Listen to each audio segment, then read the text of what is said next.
Hey YouTubers, welcome back. We're going to work on the Volkswagen again. Oh boy. It's becoming work. The smooth. It's nice, clear. But you're not going to see that underneath there. Like I said, you know, not too much underneath there. You're going to see a little bit of it, but not a lot. And you know, people don't look underneath your hood and say, "Hey, you got a run in your fender." So there you go. Why would I paint underneath these? Well, protection. You know, I had a calendar one time, and it said, after we get done painting the car, we paint the car. It was a Volkswagen calendar. So they put a lot of paint on those cars. And yeah, we got a big sag right there, but it's okay. Beautiful. To me anyways. Yeah, protection is that's a big deal. There's a lot of protection that multi-stage paint works really well. Very hard. So where are we going to go next? I've got a couple of I got the rear apron to work out. I've got a couple little spots in the rear apron I need to work out, and I have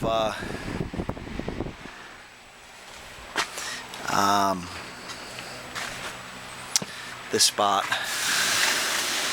Put another little coat on that. Need to work that up. Tape this up. Work out this. The lower section of this apron needs to be primed, painted. Work out that. Primed, that is. Then we got to get in here and wet sand all that. Wet sand these. And I think I've got some deals under the hood too. I've got a lot of work to do, and today to do it. So I better get cracking. Like I said, I'm going to omit this from you know, I'll just show you what I have accomplished. I don't plan on bringing my camera in here while fogging it to death, so not going to do that. Anyways, okay, we'll get rolling on this. Can you see it? It's right there.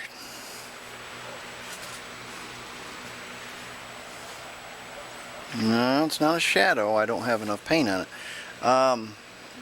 I busted my butt today and jammed this car and got where the hood would close, where the hood will close, and this front apron piece, and along the edge here. Now, of course, when you close the hood and you put the fenders on, you have to work all the spots around it. So I didn't really spend a lot of time sanding, and I did, but you know, just those spots that the hood's going to close on. And that way it makes for a neat and tidy appearance when you jam things. As a bonus, I also painted the outside of my hinges.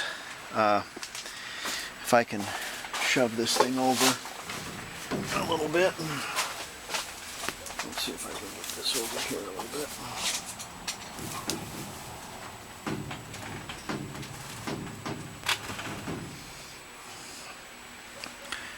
Oh, Merry Christmas!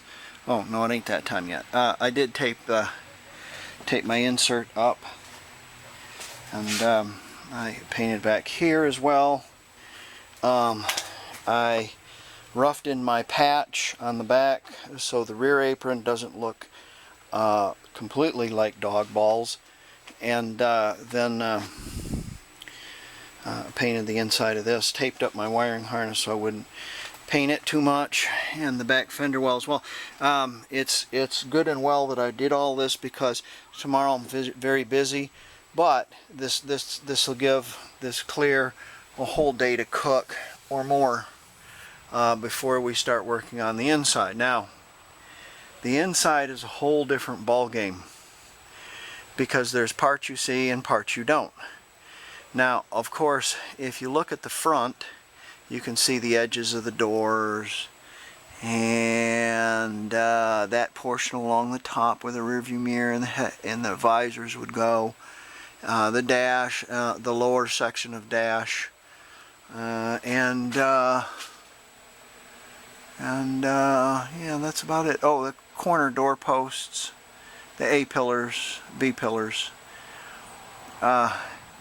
You know, I'm probably going to do is I'm going to shoot this white inside because I have a lot of white, and the spots that I'm going to use or see, I'm going to paint blue, of course, and then clear, and I'll probably just leave the white base coat alone and not do anything with it.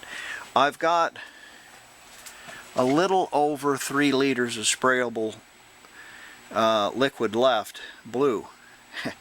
So you see where I'm going with this. I still have to cover the outside deck lid, the roof, the hood, and 4 fenders plus the sides here. So it's considerable amount of material I need, and I certainly don't want to run out. Wouldn't that be hilarious if I run out of paint on that color? Ooh boy, try to match that. Okay, well, I'm sorry I'm not showing me do this, but I'm not going to tear up my camera any more than it is. So yeah, there you go. Eating this elephant one bite at a time, little bit at a time, little bit at a time. But man, you got to make progression on this stuff. If it just sits out here, you're done. And I'm under a timeline here, and the reason why I'm under a timeline is I've got about Oklahoma has about a 2-week spring, and then once spring's done, it's 100 degrees. Those in Texas know all about the 2-week spring. You know, I'm trying to get this painted so I can get the body on, or so I can get the chassis on it, and I can get it under my carport before the hail comes. So, yeah, wish me luck. Okay, we're looking at the fossil evidence again, and the fossil evidence suggests that we have a leak. But where might this leak be? Is it on the main seal back here? Well, that's dry. Ah, disco. Well, we have a leak here. Don't have a leak on the big boobery plastic drain plug, but we do have a leak. So we'll have to look at that, and I plan on running this engine again, and well, we need to look at that and address that before we go and put our clutch back in, because the worst thing you can do is put a leaking engine into a car and then slap a body on it so you can take the engine back out again. That's not my idea. Push rod tubes. I don't think it's that. It's directly underneath the oil deal there. So probably what it is. Yeah, we don't have any case leak here or anything. That's probably what it is. Alright, we'll have to address that when we take the engine out. Meantime, let's go put the fenders on the car. Now, if you're doing this with a drill, be careful. Also, a tap has got a squared end on it. A chuck has 3 ends on it. 3 does not go into 4, nor does 4 go into 3 without a remainder. So you have to chuck up your drill or your tap onto the round part, which is all good and well because it acts as a clutch if it hooks up. This is a good time to do this. Do each one of them thoroughly, and you have to do them one at a time, the old-fashioned way. You have to earn it.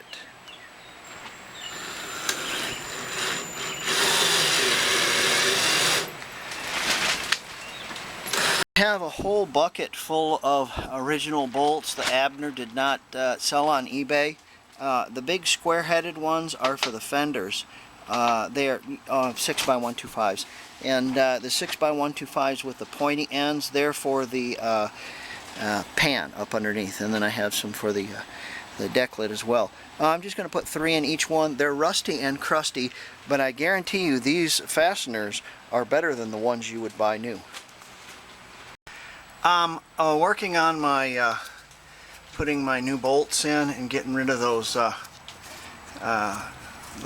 Phillips in the event that I want to take them out again. They're not all boogered up, and you have more capability getting them out. You know, again, for the purist, look away. But I got these at Ace and they work really well. I like them. I have a 5mm head. Now we're going to start working on the inside of this car, and some things that you want to do before you paint. You're going to want to take the ring out that holds your steering wheel. There's a couple of spots where somebody rubbed their big dick on this car. Here's one right here where somebody, I think they took a pickaxe to put a hole in that. I do have a selection of rubber grommets, and I'm probably going to open that up just a tick, and we'll put a rubber grommet in it, and no one will know the wiser. There's another grommet here that has to come out for the wiring harness. There's another spot right there where somebody drilled a big giant gaping hole. I don't know what that's for. It looks like maybe it was for the ignition originally. This plug fits in there quite nicely, and probably after we paint, that's where it'll go. I've taken out my grill, and we're going to paint them separately, and probably do the grill cloths or grills in white, and of course the pieces that show on the dash in blue, you know, just like the dash would be painted. And then maybe it looks like they have a piece of headliner material or something behind it. They've never been out because they had some goober or something behind these little twist things, so I know that's original. They did have a piece of little headliner material out. I have to find the glove box. I think I have it. I don't think Abner got around to selling that. Here's another couple places where people have rubbed their big dicks on, and I just do not understand some people. How is there a dent up there? Who would put a dent up there? I'll just have to live with it. So right now we're going to, of course we got to omit the 12-volt sticker, but we'll get a new one. All this stuff is available through Wolfsburg West for, yeah, so, but you know, you got to do what you got to do the best way you know how. A couple of things about how we're doing this, how we're going to step forward. We're going to split this paper in half. We're going to tape this off and run a nice little piece of tape down this edge of this door here. And then the rest of that is going to be blue, and that way there's a nice little clear coat fold. See, that's what I mean about the fold on the clear coat, is when you paint with clear coat, you want to fold it around something, because if you just have a raw edge, you'll get a peeler, and you don't want that. So, and also you can sand this, and you can overlap your clear coat with the clear coat that's already on there, and it'll be immensely strong. So this back section here, we're just going to paint white. I'm going to come up to about here with white, and then the roof just as a coating. I'm not even going to clear it. I'm just going to use the base white as just a coating of sorts, and I'll just do the whole back of it. I'll give it a quickie rough so it sticks with my DA, and then that'll be finished because it'll all be covered. The only thing we're painting blue, of course, is the inside, so the interior of the door, the jambs underneath, this portion here, these are covered with carpet, so you won't see them. Probably I'll just leave them in primer, along with these sections down here. So we shouldn't use too much color. Well, let's narfle the Garfont again. As I was inside sanding, I thought about some things that needed to be painted. The glove box door, the hood hinges, the little shims that go on the hood hinges, those be outside, of course, but we can do them now. And the pieces in the dash, these screen pieces I'm going to do in white, and as you can see, these have not been taken out, and they've used just some, it looks like headliner material or something, some vinyl, and this one has shrunk up quite a bit, so we'll cut another, and we'll take those out instead of painting them in the car. See, if you paint them in the car and then you clear around them, what the problem is they get sealed up, and you can't ever get them out without tearing all the clear coat off your dash. So you have to take all the stuff out of the heat doors also. So go inside, have a look at this. There was a couple of things that I was noting while I was doing this. Of course, you're going to have to tape this all up separately. My hinges are going to be white, and the hinges protrude slightly above the chrome line, so that's how that's going to be in order to open and close the door. And we've also set a line on the door just as an edge, so when you open it up, it has a nice drastic change, blue to white, which is fine, and you've got your clear coat wrapped around here, so if you get in a car wash, you're not going to blow it off. And then also you've got clear here a little bit, and when you paint your blue over it, it's going to overlap that clear, and when it overlaps the clear, it will act as a lock kind of a thing. There's certain ways to paint a car, and you have to think about things like that. It'll make it last a lot longer, the paint anyways.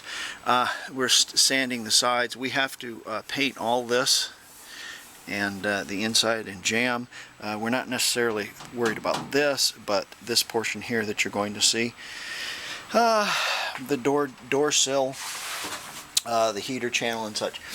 I was appalled to see that they had pounded nails in this, and for some reason I have forgotten about that, and to hold the carpeting in place along with glue. So I'm going to get some trim screws with some nice little chrome heads on them, you know, the little chrome washers, you've seen them all, and I'm going to do it like that. I'm going to use the holes for the nail holes, and I'll just screw it in there, and it'll be beautiful.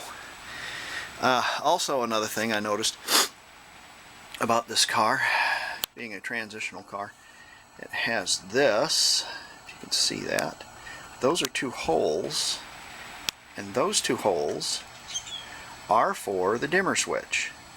Or what you can do is you can take your wire from your ignition and run it down to it, and have it as an anti-theft device. I'm not saying that I will do that. Or under the hood you can have several huge capacitors carrying about 600 volts or even more, and you can have them wired to the door handles, the pulls, and so if they think that's your switch that you know, deletes the coil or shuts the coil off, they hit the switch, they touch anything metal inside the car, and they die. It could be for that. I'm not saying that.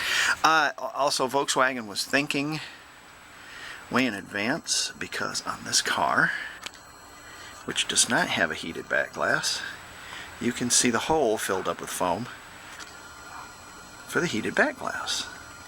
So what Volksy was doing, from what I understand, was the safety things first.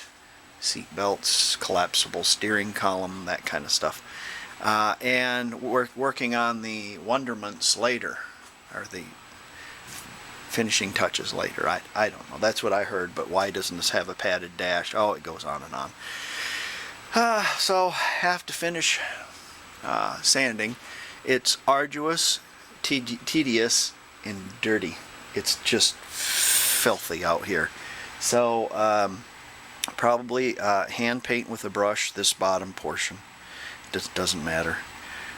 Probably hand paint back here, and the headliner, probably hand paint that white with just base coat, just as a coating. It'll stick fine, and not even clear it. And then we'll save our blue and our spray gun for actually spraying something that matters. So let me finish these jams. The headliner tucked up in here. It's a good idea to open. I forgot to tell you this. You need to open your. Sorry, my nose is full of dust. Open your deals where your pieces will go in, because if you open them to put it in and close it, you probably break the paint. But if you just close it, you might have a chance. So you want to open those out and clean all that stuff out of there. Alright, busy sanding the jam. And of course we have this taped ever so carefully up in here. So we have a little line, and then the rest of that will be blue. And again, we're wrapping the clear coat around it so it's not just, you know, it gives it a lock kind of a thing. I have installed my bolts on this side also, and I think that's wonderful right there. Okay, let's get sanding, something I don't want to do.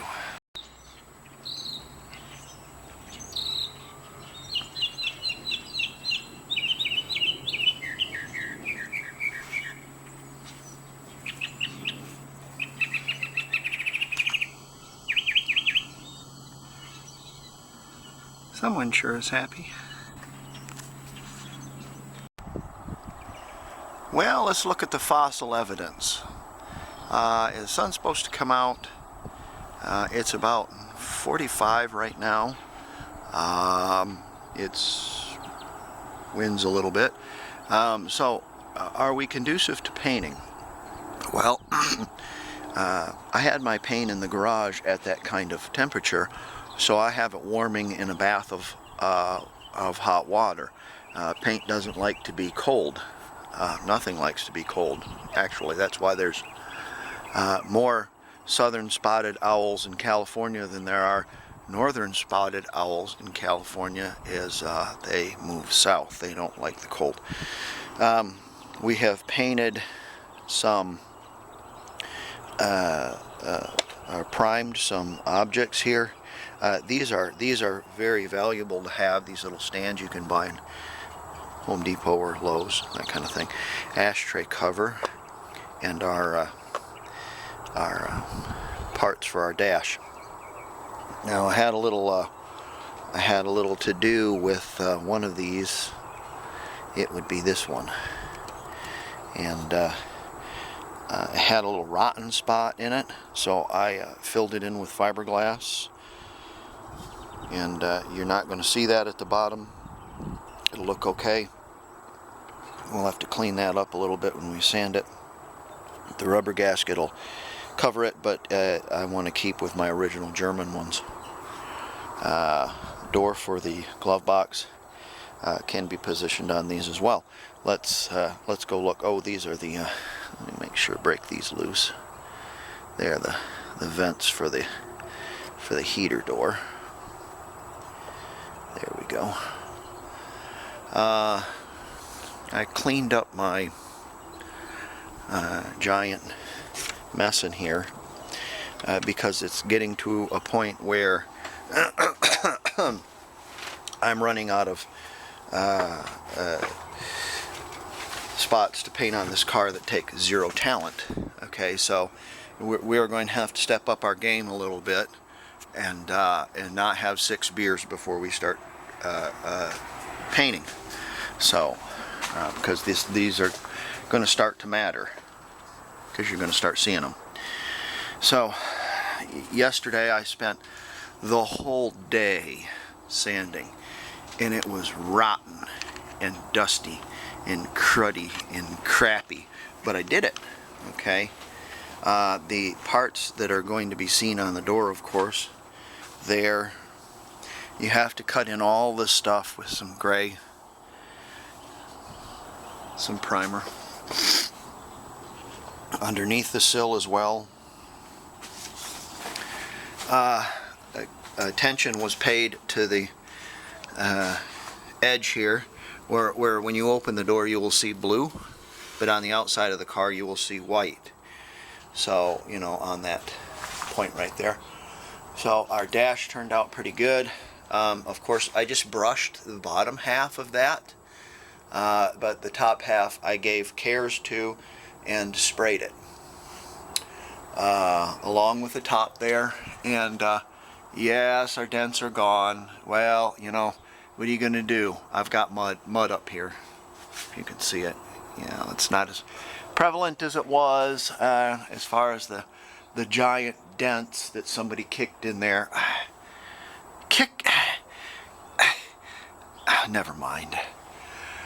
And I gave my roof and the quarters just kind of a real quick wet fur with the brush, and that'll help the base to stick to it. Then I'm going to spray on there just for coating. Also did the back glass and the windshield edge. A couple of things about this: make sure that the holes are still here for your drains. Don't cover up your drain holes, albeit I can tell you this right now: the drain holes for the car or the front windshield, they drain into into the trunk. What? Yes, they drain into the trunk.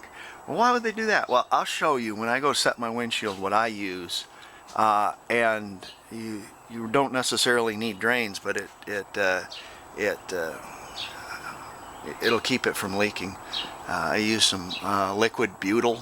It's really sticky, nasty stuff. It doesn't set. It keeps liquid all the time. But by God, there won't any rain come through there. A lot of people would take a aftermarket gasket and an aftermarket glass and try to wedge it in a factory German body. And when they get leaks, they go, "Oh, why is it leaking?" Well, you have to have a substance between the glass and the gasket, and between the gasket and the body. Trust me, I know. I've been doing that for 30 years. So in order to stop leaks, this works really well. So I'm definitely going to do it on the windshield and the back glass too, because I can't have those leaking. Okay, back on with the paint. Now we have a lot of wet sanding to do. So we'll wet sand all this up, and we'll get painting, provided it gets warm enough in here. It's about 50 in here. If the sun comes out a little bit, it's early in the morning, so we should be able to paint once it gets up to snuff. Paint doesn't like to be cold, again, like I said, so I have it warming in some hot water to help. Alright, let's get busy. Here's the respirator I'm using. It's made by 3M. It's a fine machine. Works very well. It has these filters that can come off, and you can buy a new set for $30. Incidentally, you can buy a whole new respirator for $30 too. You see where this is going, don't you? What you can do is you can take a small pick and pick out each one of those individually, and scrape it off, and then blow them out, and magically you'll be able to breathe again. So you can use these 2 or 3 times. They're filled with activated charcoal also. It's kind of like the water filters that you buy, those pure water filters. And it has a a battery in it, and when you turn the battery or when you fill the water up so many times, it turns the battery or the light red, saying that you need to replace your filter, even though it's working just fine. Well, no, you can do that about twice, maybe three, even three times. You know, it's still filtering water. It's all about the dollars, you understand. They want you to buy a new one. So there you go. Special attention is going to be needed when you wet sand this. Any furuncle or rest ring you see on this will appear in the clear. Your ashtray, your dash pieces, the front of the glove box, of course, there's a molding covering it, so it'll cover a little bit of stuff. But this is where special attention has to be made. What we're doing is we wet sanded this with our 400. We dried it off with a clean laundered towel, and then we're going to use our grade B tack rag, as well as on the inside of the car we're going to use our grade B. Our grade A is going to be saved for the outside of the car. Okay, I have my white and my blue base coat laid down. In fact, missed one. So I've already cleaned my gun out and didn't get that one. So, you know, we got to spray the rest of the car, so we'll have to do it then. I got both sides of that. These work really well. You can put them in the holes. I showed you that. When you're a wide body like I am, and working in a space really tight like this, it's very easy to rub your hat that's on your head or your coat, and it's very easy to screw up your paint job. So be careful screwing up your paint job. Don't do that. I was thinking I was going to paint the outside of the doors as well, but on both sides we're having a reaction here, so we'll have to rework that. Plus there's a little dingus right there. Also, I noticed I did not shoot the outside of my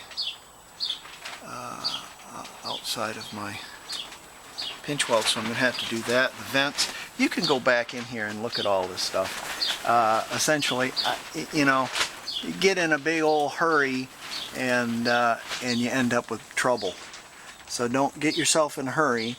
That's what I was this morning, in a hurry, because I got to go to work. So you got 24 hours to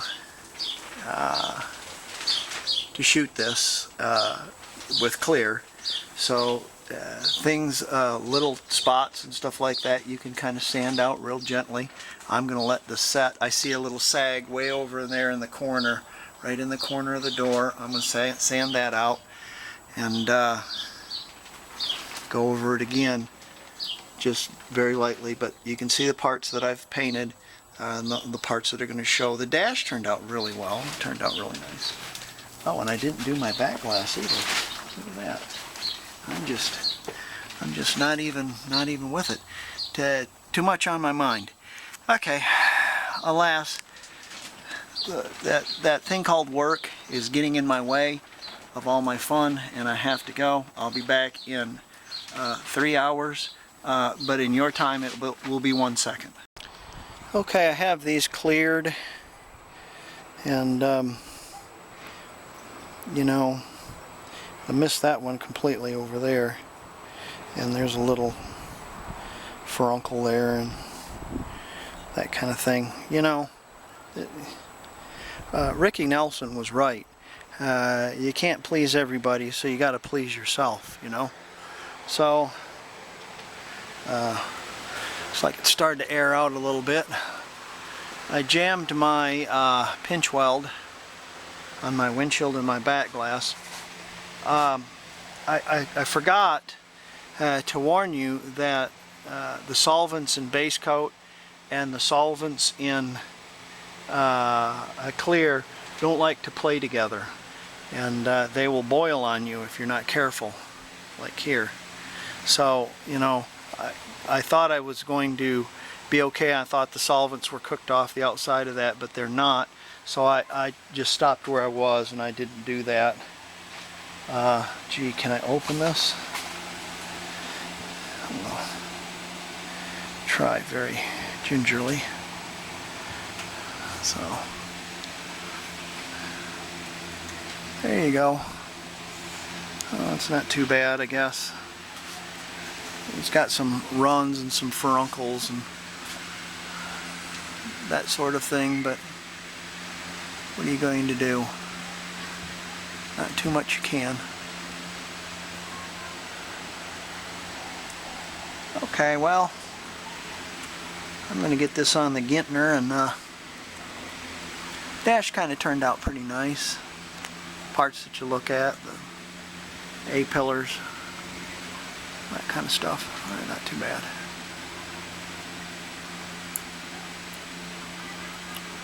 Alright, I'm going to get this on the net. Alright, thanks for painting with me this time, and now that I've got the interior finished, I can